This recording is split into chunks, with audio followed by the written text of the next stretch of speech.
Centre of Excellence for Critical and Emerging Technology Policy. Furthermore, we're excited to have a dedicated stream of 144 crore rupees of government funding for space collaboration with India. We have noted Telangana's space tech framework and congratulate you for being the first state in India to have a dedicated policy like this. To capitalise on the benefits, Australia has already partnered with the Space Federation of India to run industry matchmaking sessions to connect Telangana-based startups with Australia's space ecosystem. Health.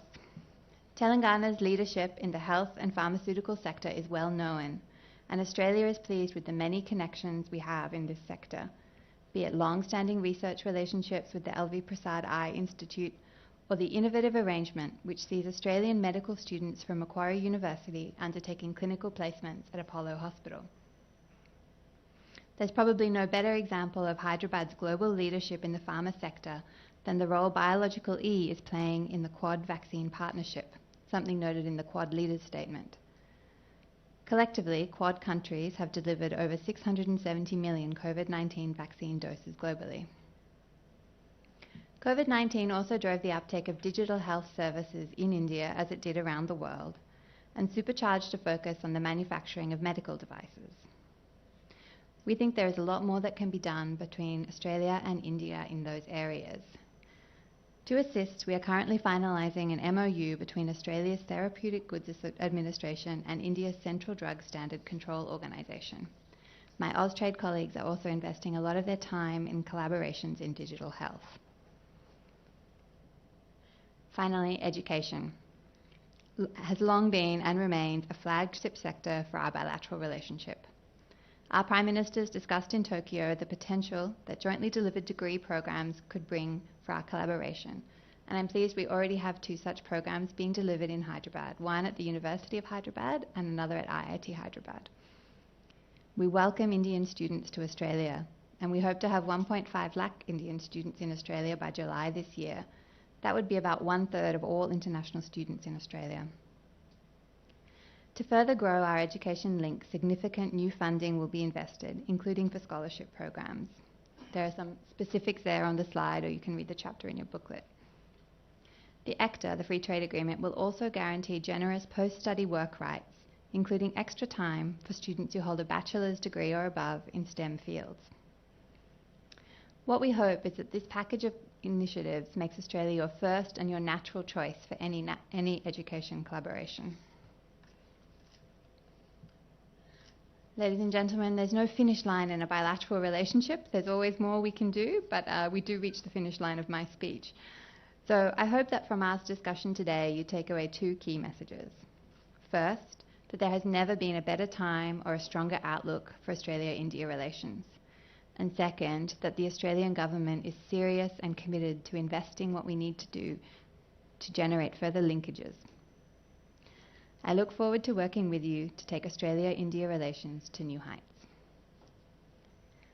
It's now my great pleasure to introduce one of the most dynamic politicians anywhere in India, a real asset to his state and a great friend of Australia. Minister KT Rama Rao is Telangana's Minister for Information Technology, Electronics and Communication, Municipal Administration and Urban Development, a complex and high-profile portfolio that matches very neatly with what we hope to achieve in Australia-Telangana relations. Ladies and gentlemen, please welcome the Honourable Minister to deliver his special address.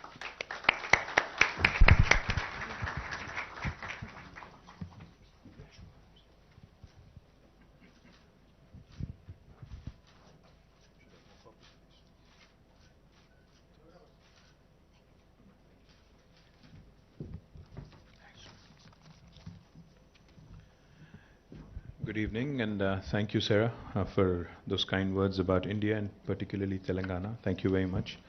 My Principal Secretary, Jayesh Ranjan, to all the distinguished gathering here, and to all the members of Australian Consul General's office in Chennai. Thank you very much for this event today. Thank you, to also refer some of our best, thank you for also referring to some of our best academic institutions, including IIT Hyderabad. Professor Murthy, thank you. Always a pleasure seeing you. Sarah, before I talk about trade, commerce, I think we should talk about cricket as well. You know, we've been doing rather well. I think it was. So I would say, you know, Australia, India, I think we share a lot of things in common, one among which, of course, is cricket. You know, it's a passion, it's a religion in India. And I don't think Indians have ever played better cricket than when we do against Australia. I think one of our own homegrown boys, VVS Lakshman, you know, I think his best innings and some of his best knocks have been in Sydney, have been in Melbourne, have been on the land of in Down Under, and we just take a lot of pride in the way you know, Indians have evolved, especially in cricket over the last few years, and I hope that our dominance over Australian cricket continues. No matter what happens in trade and commerce, no matter what happens in economics, I think it's important for Indians, you know, to feel good about cricket. So thank you. And Sarah, I also wanted to tell you, we are the best city in South India. So since you're in Hyderabad, you know, you mentioned Bangalore and Chennai, which are of course also close to my heart, but I think, you know, not me, but Mercer keeps telling every year, from 2015 onwards till now, for the last 5 years in a row, that Hyderabad is a city among all Indian cities, not just South India, as the city with the best quality of living. So therefore, you should seriously consider setting up a consul general right here in our city, because you have the United States, whose consul's office, in fact, issues the largest number of visas in the entire world, not India. In fact, student visas from Hyderabad are the highest in the world for the United States. I'm pretty sure that UK is not very far behind, and we have a shared history with UK, as we both know. So I would suggest very strongly, and I see Michelle here as well, looking after trade, and we had met recently as well. I suggest very strongly that, you know, along with Bangalore, of course, Bangalore is a good city, you also consider and propose to your government to set up a Consul General's office in Hyderabad. I think that would really help. But I'm delighted with what you've just mentioned. I've been a very strong proponent, very strong advocate of one thing. Whenever I meet any investor, any prospective investor, I keep telling them, I keep reminding them that when they talk of India and investments in India, I remind them that there is no one India. This notion of one India is actually a fallacy, because India is a heterogeneous, complex, a very diverse nation. Of course, we are all Indians first, without a question, and then we, in respect to our sub-identity as a state, and then as a Telugu, etc., etc. But the fact is, when it comes to doing business in India, it depends on which port of entry, which gateway you choose to work or to enter India.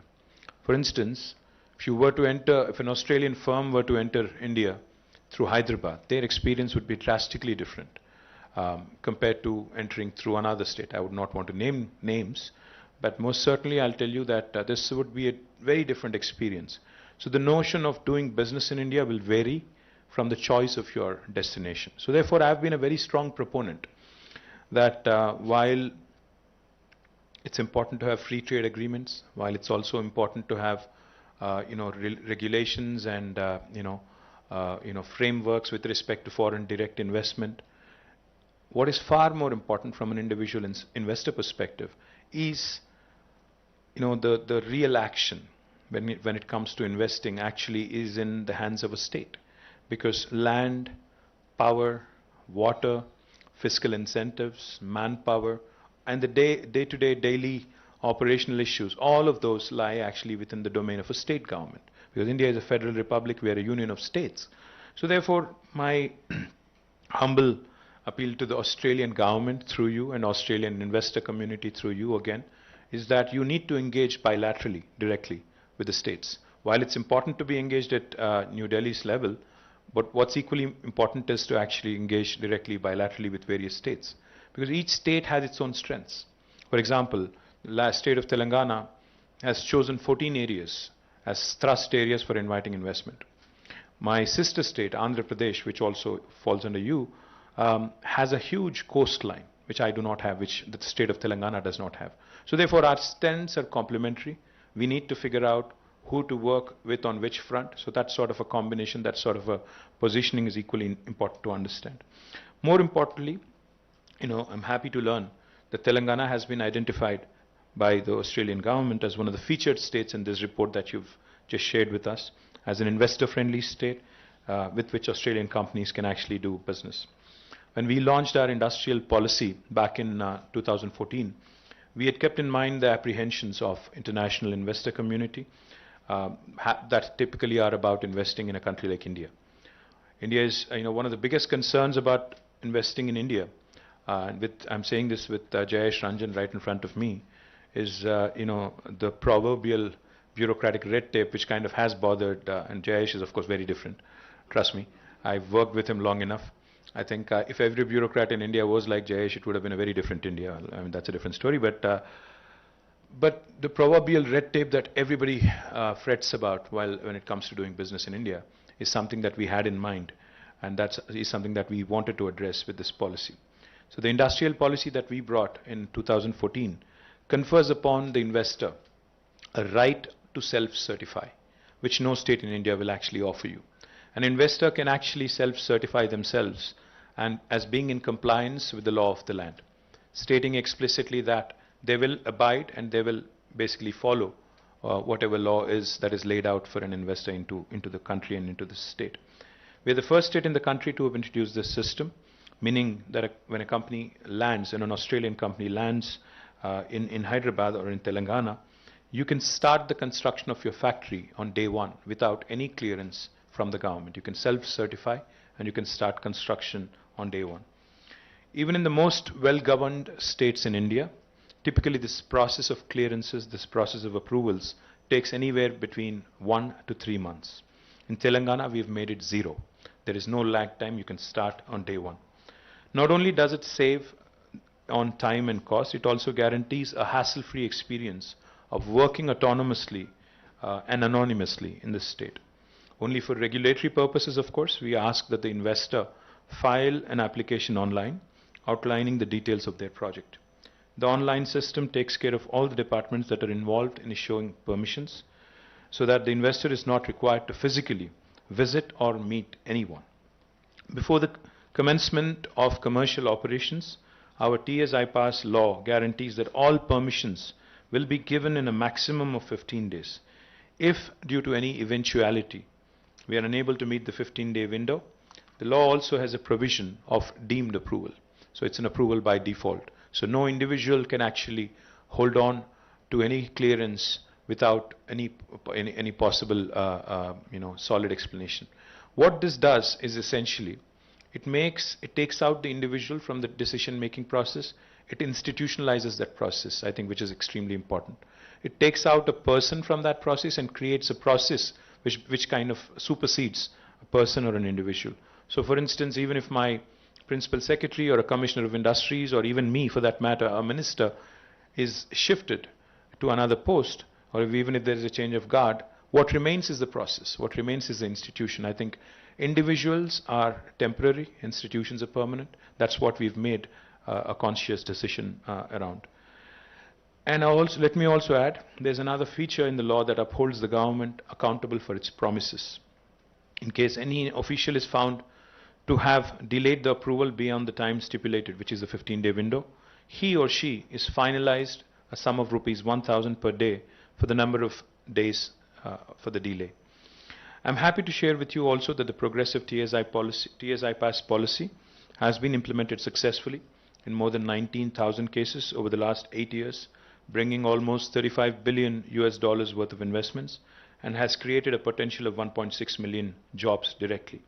More than anything else, the most satisfying indicator of all has been the fact that 24% of our investments have been repeat investments. Now this is important because only when, governments are very good at laying the ground rules and inviting new investments, but we tend to forget, once an investor is landed into a state, we tend to forget that they can be our biggest brand ambassadors provided we handle them well. This is something that we have not forgotten, and therefore today we have more than 24% of our investments in the last 8 years coming in as repeat investments. Let me just give you an example of one specific personality, one specific investor, a gentleman called Sandeep Somani, who heads HSIL, Hindustan Sanitary Inware Limited, had one factory before the formation of Telangana. Today he has 8 factories. So he's added 7 more factories in the last 8 years. So which goes to show you the kind of confidence investors have in the state of Telangana. The more important thing, is we've identified, like I mentioned, 14 thrust areas which are priority for us in terms of seeking our investments. We have chosen these areas very carefully. Some of these areas are where we already have a strong manufacturing legacy, like the life sciences sector. You talked about biological E and the role they've been playing with quad vaccine. I'm proud to share with you, Sarah, it's not Bangalore or Chennai or Pune, but it is Hyderabad, which is the vaccine capital of the world. We manufacture 9 billion doses of vaccines every year, human vaccines. That makes us 33%, that accounts to 33% of human vaccine production. And life sciences is one of our very, very important sectors. In fact, I keep saying this and I can't say it enough. Hyderabad is that beautiful melting pot where the north of India meets the south of India. Hyderabad is that melting pot where biology meets technology. Hyderabad is that melting pot where life sciences marries data sciences. So this is brilliant because I think the possibilities of these intersections are something truly where you're only limited by your imagination. So therefore, I think this is the right time basically to look at life sciences and emerging healthcare technologies and innovation that's happening in these areas. There are other areas, of course, like food processing, textiles, which can be large employment generators, especially in rural areas. And in fact, we think on scale. When we launched the textile park in Warangal, KTR Mega Textile Park, it was and it still is India's largest textile park in about 1,300 acres. It's important to think on scale because unless you do that, you cannot compete with large manufacturing nations like China or the United States. The economies of scale that our manufacturers are wanting can only be augmented with good free trade agreements, of course. The export potential can be harnessed by way of achieving these on scale. India, there's no dearth of talented work resources, human resources. But most certainly what we could use is industrial parks on scale. We are on the verge of launching the world's largest pharma cluster called as Hyderabad Pharma City in about 19,000 acres. You also mentioned medical devices. Now we are also home to the country's largest, India's largest medical devices park in about 300 acres where we have 50 plus enterprises working out of. And we are also looking at newer areas, newer opportunities such as electronics, electric vehicles. And for each of these priority sectors, we have dedicated industrial parks, which of course are complemented by the best of human resources available, which come from wonderful institutions such as IIT, the IIIT, ISB, NALSAR, and the other engineering and medical colleges and professional colleges which are set up in and around the state. And I'd also like to point out very quickly, we have a very professional unit in our Industries and Commerce Department called as the Invest Telangana, in which we have taken young professionals having domain experiences from the open market to work for the government. They will handhold any prospective Australian investor who's wanting to invest in India so that they can innovate, incubate and incorporate readily all in our state in Telangana and can use this. The geographical centricity of Hyderabad and Telangana make it an ideal place for you to base out of and create a hub and spoke model where Hyderabad can be the hub and you can reach the entire country, entire 27 other states for your business requirements. And I'm confident that Australian companies will find their journey in Telangana very rewarding and flourishing. Other than investments, let me also quickly add, Telangana has a great potential to support and exchange startups and academia. You mentioned education, you talked about innovation also. Over the last 8 years, we've been successful in creating very meticulous and comprehensive innovation ecosystem with various institutions like T-Hub. In fact, on the 28th of June, Sarah, we are launching the world's largest technology incubator called as T-Hub, the phase 2 of it, in about 370,000 of square feet of physical space. We invite you and Australian ambassador as well, of course, to come and join us for this momentous occasion. We also have VHub, which we've alluded to and which is headed by Deepthi here. VHub has been a great partner to the Australian government. We had your High Commissioner here who was also kind enough, Barry was here. He had supported us in our various initiatives. T-Works again, India's largest prototyping facility will be unveiled soon. Telangana Academy for Skills and Knowledge Task is an important institution for us to harness the wonderful talent that we have in Telangana.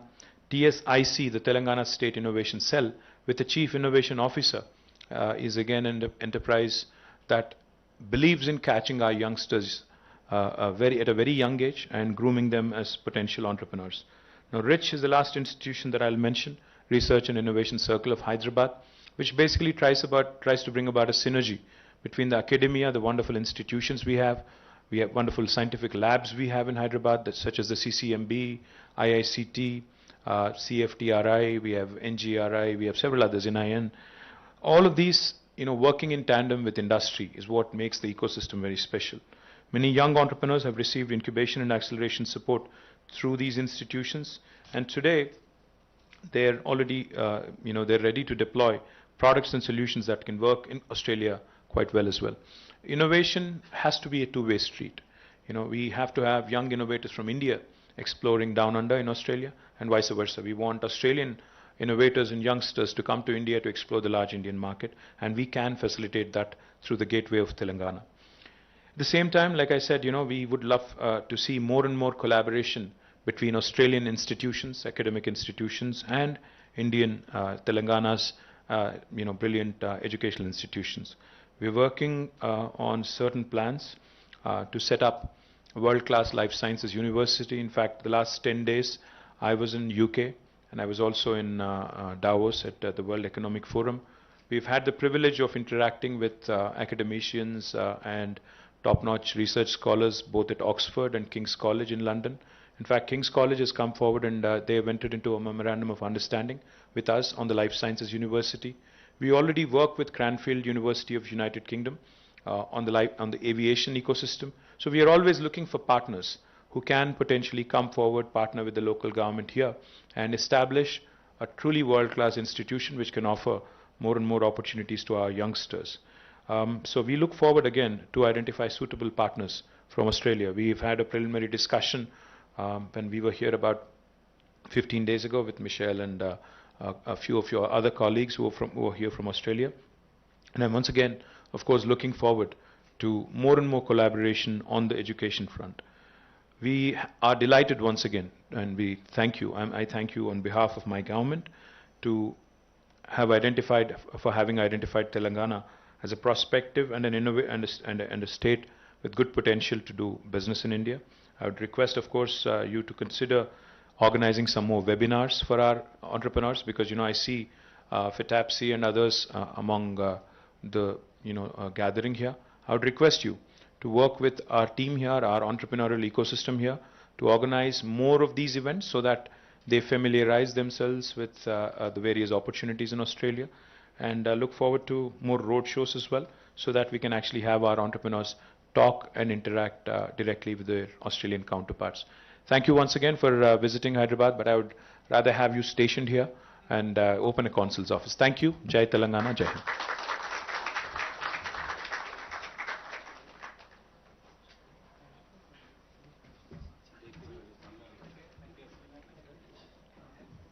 Minister, thank you for your kind remarks. If I could ask you and our panellists to come and get a photograph on stage before we set up.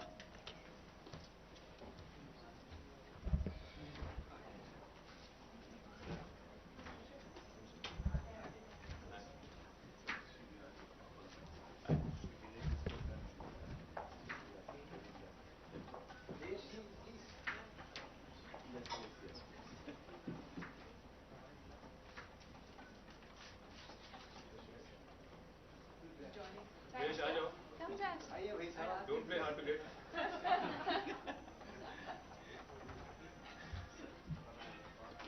We can't imagine Telangana without you.